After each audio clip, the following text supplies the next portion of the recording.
Hey, this is the national treasure, Nick Aldis, and you're listening to the All Night Long Wrestling Podcast. Welcome back to another edition of the All Night Long Stallion Cast, where what we're going to do, we're just going to videotape the Stallion's life 24 hours a day, 7 days a week. It'll be like the Truman Show. And that's what we're going to do in 2020 for the All Night Long Wrestling Podcast. I think it's probably, you've seen the movie Saw, right? The Saw movies, where there's just like people in the basement chained to stuff and they just have to saw their leg off. That's pretty much what it would be like, if we videoed it. So, I mean, people are into that. I know there's a demographic out there. People that are into like that hardcore, stuff.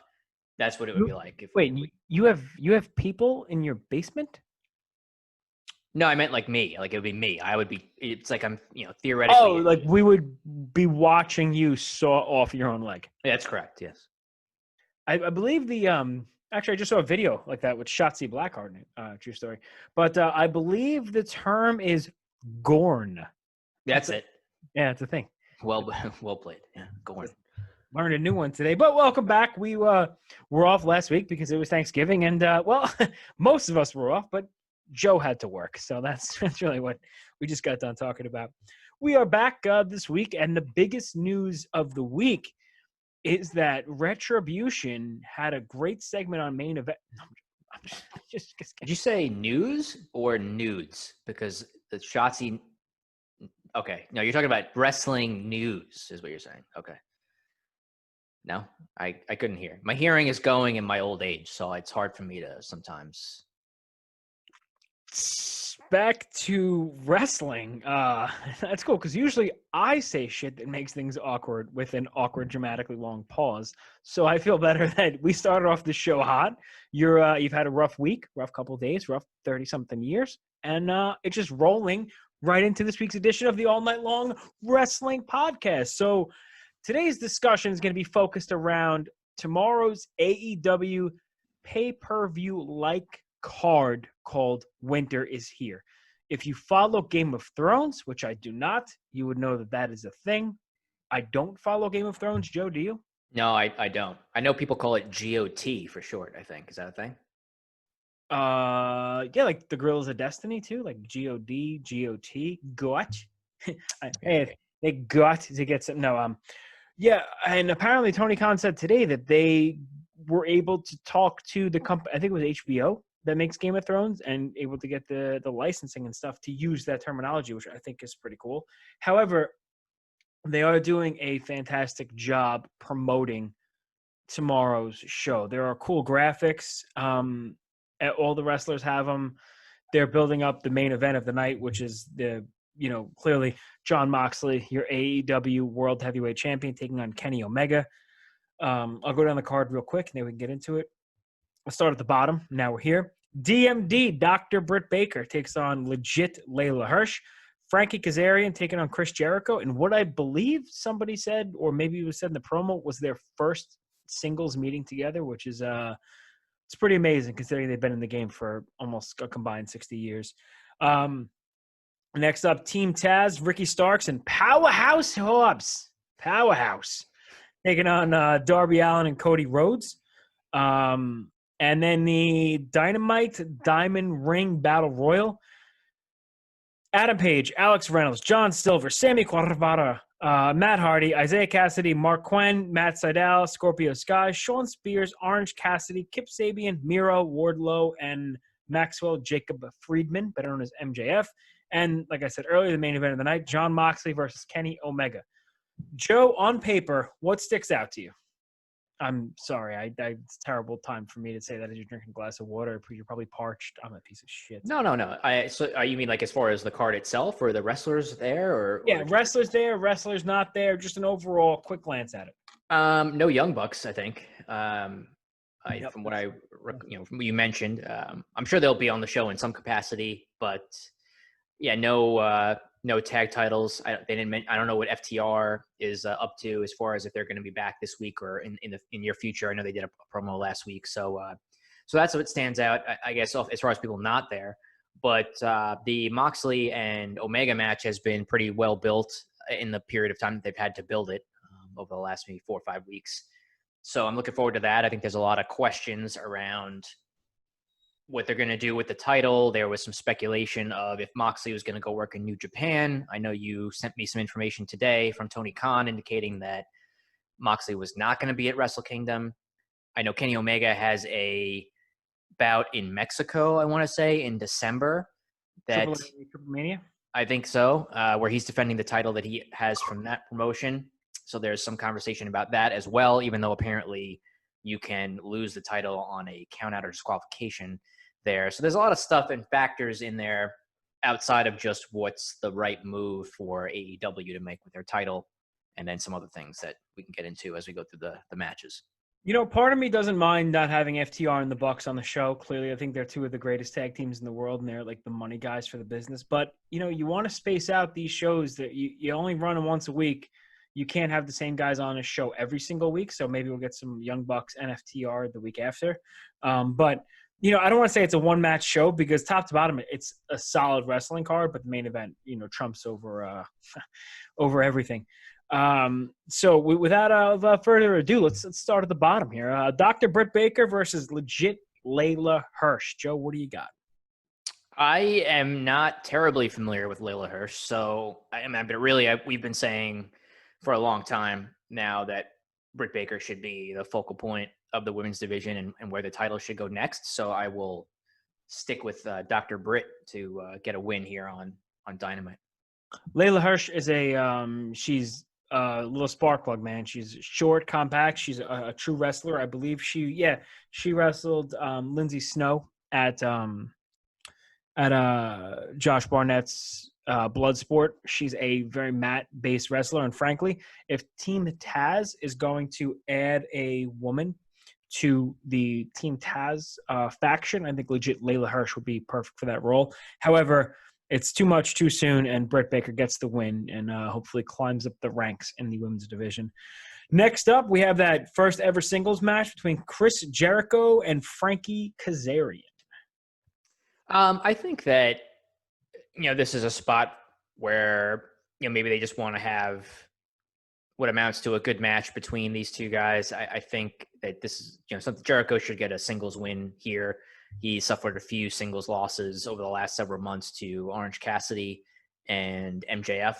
So I would expect these guys to go maybe 10 to 15 minutes and Jericho to get a victory in this match, as I guess the Inner Circle and SCU will be feuding here maybe going forward. Yeah, I would agree with you every step of the way on that one. You know, Frankie Kazarian is, what do the kids say, low-key, right? He's like low-key one of the most entertaining singles wrestlers that nobody talks about. He's had some just great matches. He had a match with Adam Page that stole the show a couple of, probably last month or so. I think it was in the Eliminator tournament. He's doing a lot of single stuff on AEW Dark too, and he's working with these younger guys. The dude is ageless. I don't know how old he is off the top of my head. I also don't know. I think he's like 46 maybe, if that sounds right to you, Joe. 43 years old. Frankie Kazarian. Oh, I have a hot take. You ready for this? You ready? Sure. Yeah. Frankie Kazarian at 43 years old is a better in-ring performer than AJ Styles is at 43 years old. Wow. That is strong. Strong takes. I think you could. Is that Hunter? Agrees. That, yeah. Okay. He's like, Dad, what the fuck? He's a huge AJ Styles fan. Yeah, see, Frankie, to me, he hasn't really changed his game much. He's so good at what he does, and he just does it against anybody. Also, maybe we haven't had a chance to see AJ do anything of note in the last couple of months, which is why I say that. But consistency, Frankie Kazarian is there. It's not like Jericho losing here, we're putting over the younger talent either. I mean, let's be honest. So I think Jericho is Frankie Kazarian is going to be the Frankie Kazarian role. He's going to put on like you said, probably a 10 to 12 minute match, and it's going to be a damn good match, and he's going to make Jericho look better than Jericho probably is at this stage in his career, and Jericho's going to get the clean W here. Next up, we have the Team Taz versus Darbian and Cody Rhodes. Again, Team Taz is Ricky Starks and Powerhouse Hobbs. I'm going to go with Team Taz here. Powerhouse Hobbs, formerly known as FKA Will Hobbs, is a recent addition to Team Taz. Team Taz has been recruiting him. And I think there's not a lot of cohesiveness between Darby Allin and Cody Rhodes, so that can lead to some issues. Maybe Darby taking the pin and leading to a future program with Cody and Darby. Is it time for Cody Rhodes to turn heel? I don't know. There's a lot on the table here, but what should not be on the table is a loss for Team Taz. Yeah, so I agree that Team Taz should win here. The thing that's interesting to me is they did a match a couple weeks ago where I believe it was Ricky Starks and Brian Cage against Cody and Darby. And Brian Cage pinned Darby to win that match for Team Taz. So I don't think they should be losing here. But I don't think that Darby should be getting pinned again. I feel like that would be not good. So maybe I'm going to change it up and say Cody and Darby win. Darby pins, or somebody pins Ricky Starks to even it up, and then Brian Cage comes out to mess with some things. You're pinning AEW Stark, bro?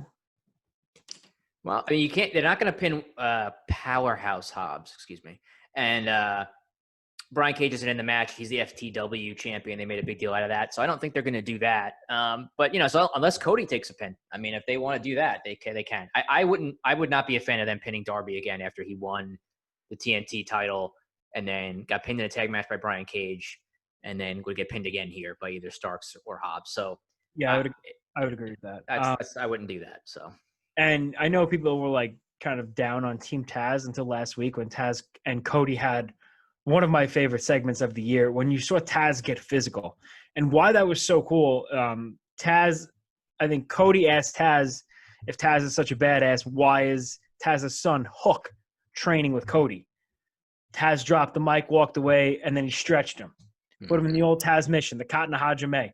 And like I said, why that's a big deal is the last time I think Taz has gotten physical might have been with Lawler at One Night Stand. He might have in TNA, I'm not sure. But Taz isn't one of those guys that, takes bumps or does anything. The man's retired and he's retired. But it was cool. He dropped the mic. It was just like a very real, holy shit, I can't believe he said that segment. So that was cool. And I'm into the Taz and Cody Rhodes storyline. I'm here for it, as the Utes say. Next up, the Battle Royal for the AEW Dynamite Diamond Ring. Do you need me to read the – okay. No, because I had an idea of what I think should happen when you read off the names the first time. Well, I'll give you two things, right? One of them is my idea, and one of them is an idea I heard elsewhere from Brian Alvarez specifically. Okay, before – you know what? Can I go first then? Because I don't want to look like I'm jacking one of your ideas. Yeah, go for it, buddy. That's cool. I'm going to say Wardlow wins here. I feel like they've been teasing some Wardlow and MJF dissension. And the slow burn to the Wardlow and Jake Hager Jake Hager combustion, whatever you want to call it, is cool. They're very, like, they always give each other dirty looks, and you have to be paying attention to it. They don't like each other. So I'm all in for that. But I think actually Wardlow wins here. So my idea is kind of similar, but I had Sammy Guevara winning. I think because him and MJF have not been getting along, right, with the whole inner circle thing. So I could see, and it seems like they're ready to push Sammy. I know we talked previously about him possibly going babyface. So that's going to be my prediction, is that Sammy wins the Battle Royal and the ring. Technically, he's still a heel. He'll have and he could, have some interaction with MJF perhaps to further build dissension within the inner circle. The idea that I heard from Brian Alvarez on Wrestling Observer Radio was that Kip Sabian win and then have that be the ring that he gives Penelope Ford. And then a year from now, when he loses the Battle Royal, he has to take it back from after they get married. So, that's actually pretty funny. It's funny. Yeah, I don't know that they would do that, but it's a funny idea. So I just wanted to mention that I heard that. Credit to those guys. But yeah, officially, I'm going to say Sammy Guevara wins. Okay, so you're going with Sammy Guevara. I'm going with Wardlow. And then main event, champion Jon Moxley versus challenger Kenny Omega. Lots of question marks going into this match. Who laid out Jon Moxley 2 weeks ago? Where do the Bucks stand? Is the cleaner back? With a lot of questions surrounding the main event, so I will let you kick it off. But yeah, so there's a lot of intertwined stories here between, like you said, the Page and Omega tag team breakup, the finals of the Eliminator tournament, which Omega won, the Young Bucks winning the tag titles. Again, Page kind of not joining in the celebration. He was waiting in the rampway. So, and then of course, like you said, the mystery with who attacked Moxley. We don't know who that is. Some people speculated that it would be Lance Archer as like an obvious pick, and now it seems like he's babyface. So, overall, I think this is the right time for them to put it on Omega. I think it would not be a bad thing for them to have a title change on Dynamite either.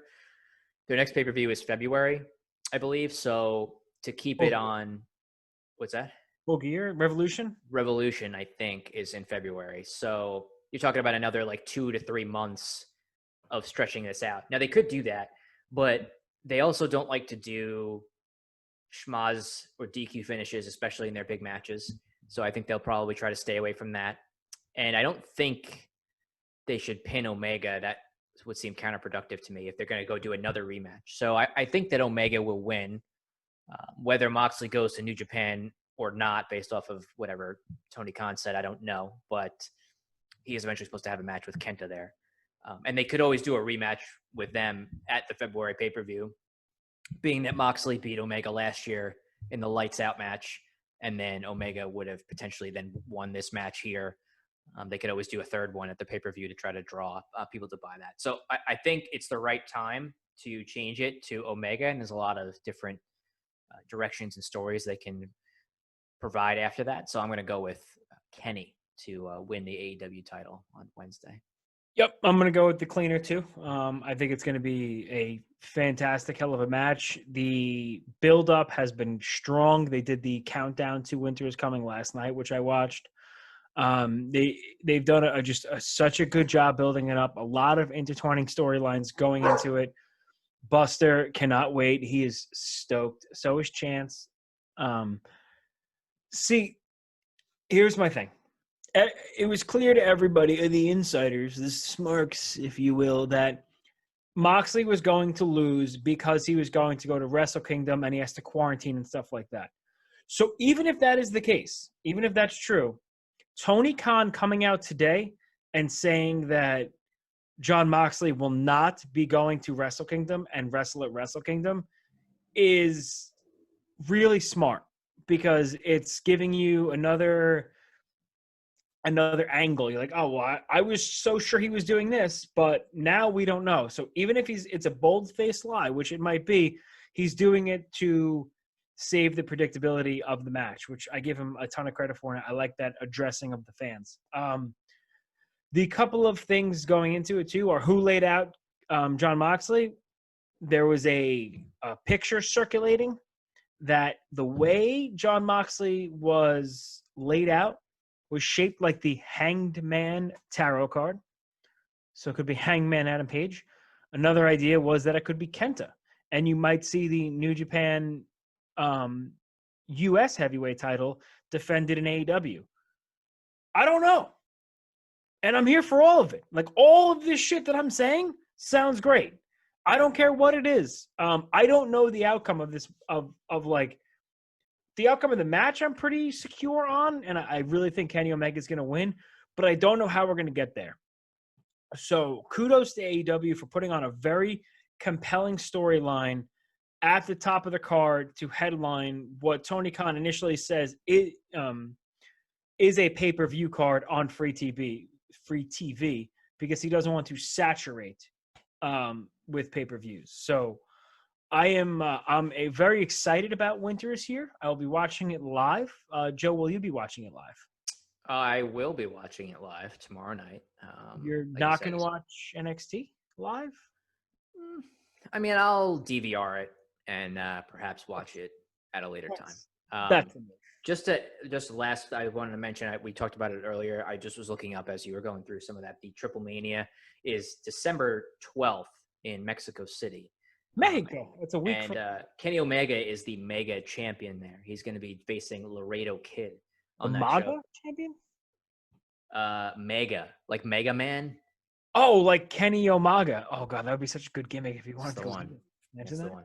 So I guess he's going to be going to Mexico City in the next 2 weeks. So I don't know. I know that's going to work either. So I mean, if he's, as you were saying before about Moxley in Japan, Omega going to Mexico, I assume that the same quarantine rules and stuff would apply. So I don't know. That's Mexico. It's a free for all. Okay.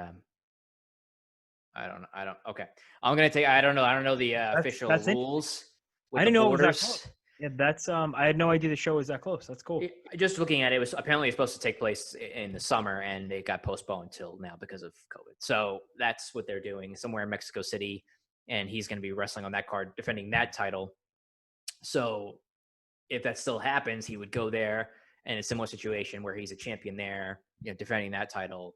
He would potentially be the AEW World Champion at that time if he wins on Wednesday.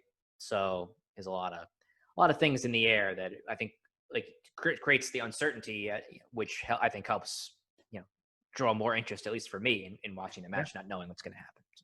Yeah, but also with AEW, yes, 100% agree about the uncertainty, but they don't just flip flop the title, right? So the title means something. John Moxley's had it for over a year now, close to a year. I think he won it at Revolution in February. Yeah, so we're coming up on a year. The title has prestige when that, the same thing with the tag team title. When I almost said the revival. When FTR lost to the Young Bucks, it meant something. They've built up in a little over a year and 2 months. They've built up some prestigious titles that I'm invested in to see who carries them forward.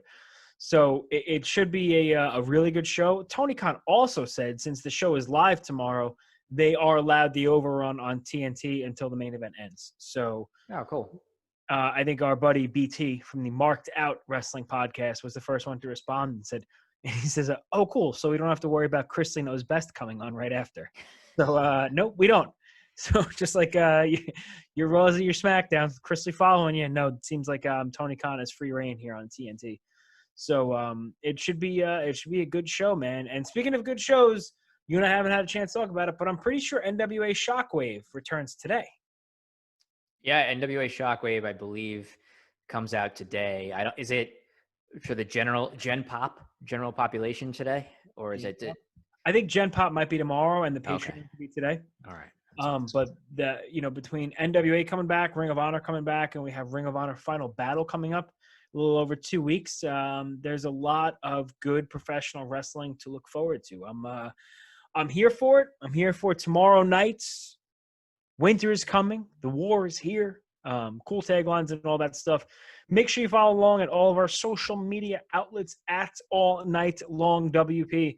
And make sure you go on to YouTube where you're finding this video, at least, and subscribing to Wrestling Headlines. Those are our guys, the guy behind the guy. They post all of our shows on there, and support them as they support us.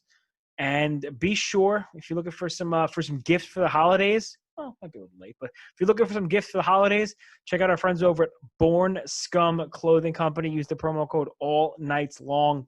Take 10% off on top of your order, which whatever they're running right now for Black Friday, I think it's 40% off. Throw that on top, save yourself some money, and tell them the guys at the All Night Long Wrestling Podcast sent you. That's it for another edition of the All Night Long Wrestling Podcast. We are your host. He's the Stallion. I am the Enforcer. And we're tapping out.